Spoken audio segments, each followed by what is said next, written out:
উত্তর দিনাজপুর জেলা তৃণমূল কংগ্রেসের নবনিযুক্ত জেলা সভাপতি ও জেলা চেয়ারম্যান একে অপরকে সম্বর্ধনা প্রদান করলেন।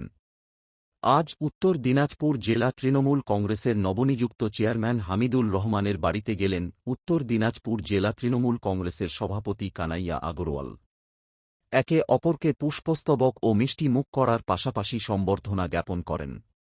জেলা চেয়ারম্যান তথা চোপড়ার বিধায়ক হামিদুল রহমান বলেন, আমাদের দুজনের মধ্যে কোনদিনই কোন দ্বন্দ্ব ছিল না।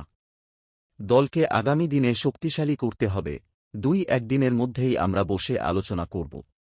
জেলা সভাপতি কানাইয়া লাল আগারওয়াল বলেন, নটি বিধানসভা কেন্দ্র জেলার নটি বিধানসভা কেন্দ্রে আমরা জিত।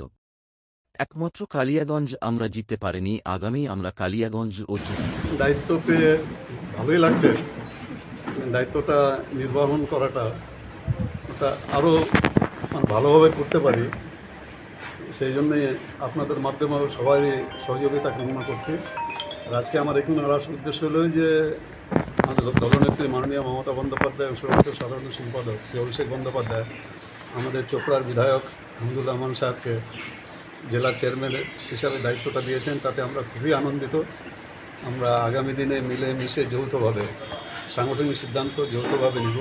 আর দলে তো আমরা তো এমনি জেলাতে 9টা বিধানসভা সদস্যের মধ্যে 8টা আমরা জিতেই আছি, খালি কালিয়াগঞ্জটা বাকি আছে। আমরা সবাই মিলে আগামী দিনে কালিয়াগঞ্জটাও আমরা জিতবো, 9টার মধ্যে 9টা জিতবো। আমরা এই চ্যালেঞ্জটা নিয়ে আমরা এগোবো। দাদা বলবেন এবং অনেক শক্তি দেন। চোপড়া তো আমরা সবসময় জানি সাংগঠনিকভাবে সবসময় শক্তিশালী। আমরা ইসলামপুরে সবসময় চোপড়ার কাছ থেকে শিখতাম যে কীভাবে এত সুন্দর সংগঠন চোপড়া করে রেখেছে। তো এখন তো খুব ভালো, আরও ভালোভাবে আমরা জেলা সংগঠনটাকে আরও বেশি শক্তিশালী করে উঠতে পারবো। দাদা আরেকটা বিষয় জানার ছিল যে একদিকে কিন্তু সুজালি অঞ্চল, যেহেতু সুজালি অঞ্চল চোপড়া বিধানসভার মধ্যে পড়ে, অন্যদিকে কিন্তু ইসলামপুর ব্লকের মধ্যে পড়ে। এই নিয়ে বহুদিন থেকে 1.5 বছর থেকে একটা দ্বন্দ্ব চলছে। এটাকে এমএলএ সাহেবের সঙ্গে ডিস্ট্রিক্ট চেয়ারম্যানের সাথে আমরা বসে আলোচনা করে যৌথভাবে একটা সমাধান বের করবোই আমরা। ঠিক আছে। বর্তমানে যিনি প্রেসিডেন্ট রয়েছেন, জেলা প্রেসিডেন্ট নতুন করে আবার পুনরায় হয়েছেন, দুজনের মধ্যে একটা দ্বন্দ্ব শোনা যাচ্ছিল বিভিন্ন সংবাদ মাধ্যমে। তবে কি এই জল্পনার অবসান এবার থেকে? মনে হচ্ছে আমাদের দ্বন্দ্ব কোনোদিনই ছিল। এটা আপনাদের মতন কিছু রিপোর্টাররা লিখে থেকে এগুলো দ্বন্দ্বটাকে বাড়াই দিত। আর যদি ওনার সঙ্গে আমার কোনো ঝগড়া নাই বা ওনার সঙ্গে আমার দেখা নাই। এই সাংগঠনিক হিসাবে জেলা প্রেসিডেন্ট ছিলেন, ওনার কাছ থেকে পুনরায় সন্তুষ্ট হয়ে তিনি আবার জেলা প্রেসিডেন্ট হয়েছেন। ওকে নতুন করে এই দায়িত্ব দিয়েছে।